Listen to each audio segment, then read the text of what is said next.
bonjour à notre audience. Bienvenue pour cette nouvelle analyse approfondie. Bonjour, c'est un privilège de participer à ce bulletin aujourd'hui. Le but de notre rapport d'aujourd'hui, en ce 10 mars 2026, est d'examiner avec la plus grande rigueur et objectivité les événements majeurs des 2 dernières semaines. Tout à fait. Des événements qui ont façonné la région de la mer Méditerranée. Il y a énormément de choses à disséquer, mais avant de commencer, précisons que ce bulletin est sponsorisé par ProWave AI. Absolument. Et il est généré par Stylo News, l'application d'actualité propulsée par l'intelligence artificielle. Il est d'ailleurs fascinant de noter que l'application Stylo News est en réalité la version destinée au grand public du logiciel Stylo Intellops. Un logiciel très puissant. Oui.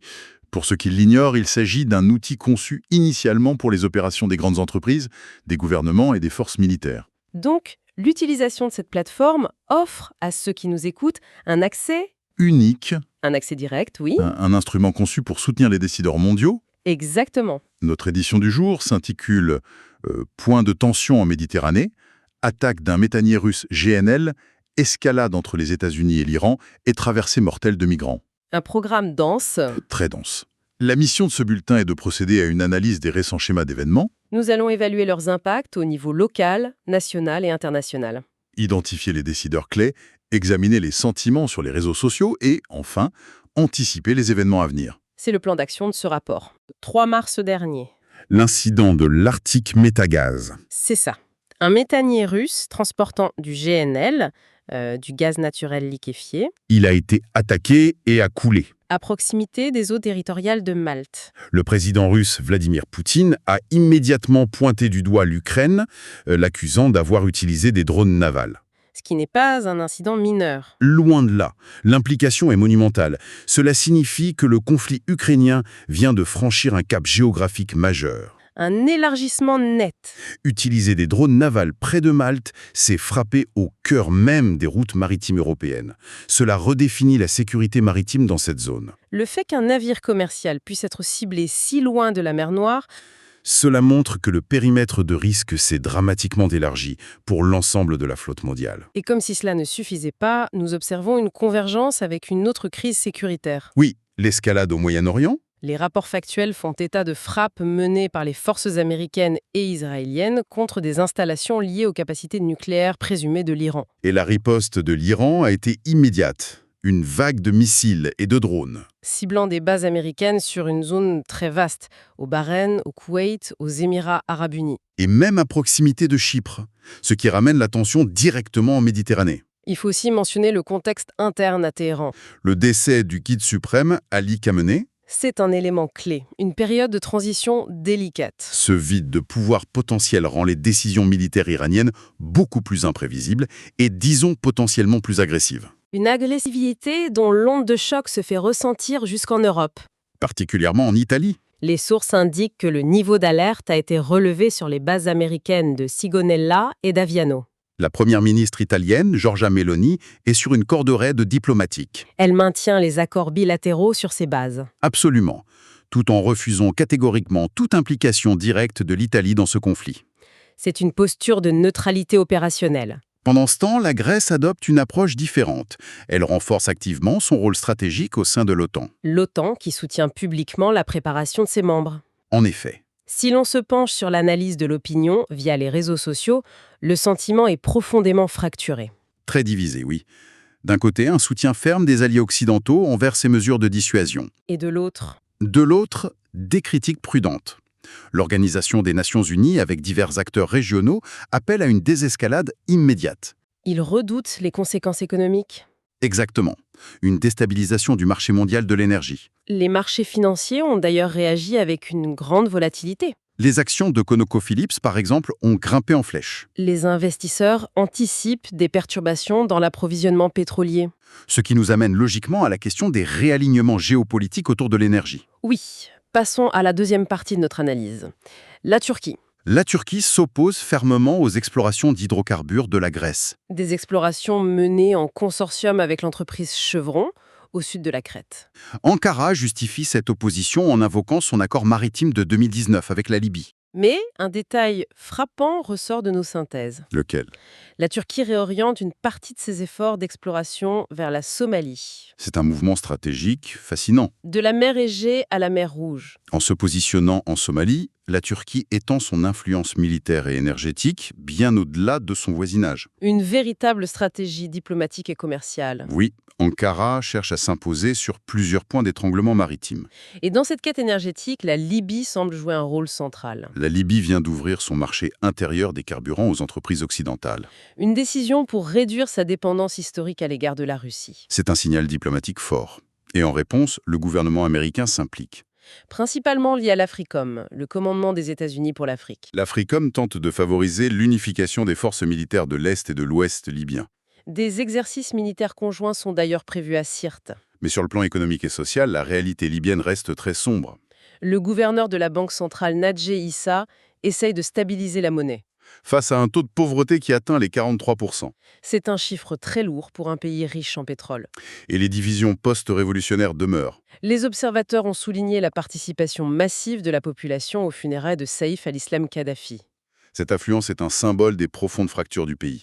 Cette instabilité en Afrique du Nord, combinée aux effondrements économiques, nous amène à la crise migratoire. Une situation devenue le centre des préoccupations humanitaires. Les données du début de l'année 2026 sont alarmantes. C'est le bilan le plus meurtrier en Méditerranée depuis plus de 10 ans. Plus de 600 personnes ont perdu la vie. Et dans cette vague massive, on compte plus de 17 000 citoyens égyptiens. C'est la conséquence de l'effondrement macroéconomique de l'Égypte. Ces populations se heurtent à des politiques de contrôle strict. L'Italie applique une politique de fermeté très claire sous la direction de Matteo Piantedosi. Les autorités ont détenu le navire de sauvetage allemand Humanity One. Et des amendes ont été imposées. Rome renforce aussi sa coopération avec l'Algérie, Pendant ce temps, la Crète observe une augmentation des arrivées multipliée par 3. ce qui a poussé l'agence européenne Frontex à y déployer des moyens d'intervention. Face à cette approche sécuritaire, la perspective des ONG est radicalement différente. Des organisations comme SOS Humanity refusent de coopérer avec les autorités libyennes. Elles invoquent des rapports sur les violations des droits humains en Libye. L'ONU dénonce également ces abus de manière ferme et exige des réformes. Sur les réseaux sociaux, le sentiment public reflète ce clivage. D'un côté, un large soutien pour l'action humanitaire demandée par l'ONU. Et de l'autre, Des débats intenses privilégiant le contrôle strict des frontières pour maintenir la stabilité. ces dynamiques humaines et géopolitiques se croisent aussi avec des facteurs environnementaux. Oui, la nature ajoute à la complexité de la région. Nous avons vu des phénomènes météorologiques extrêmes, un cyclone de poussière saharienne, Il a provoqué une pollution de l'air dangereuse en Israël, et recouvert les montagnes italiennes d'une neige rouge. mais il y a un déclin environnemental plus silencieux, celui des herbiers marins en Méditerranée. Les poumons de la mer. Exactement. Cela pousse l'Italie et la Turquie à accentuer leurs efforts de conservation de façon conjointe. Une coopération nécessaire face à l'urgence. L'économie agricole apporte aussi ses propres défis.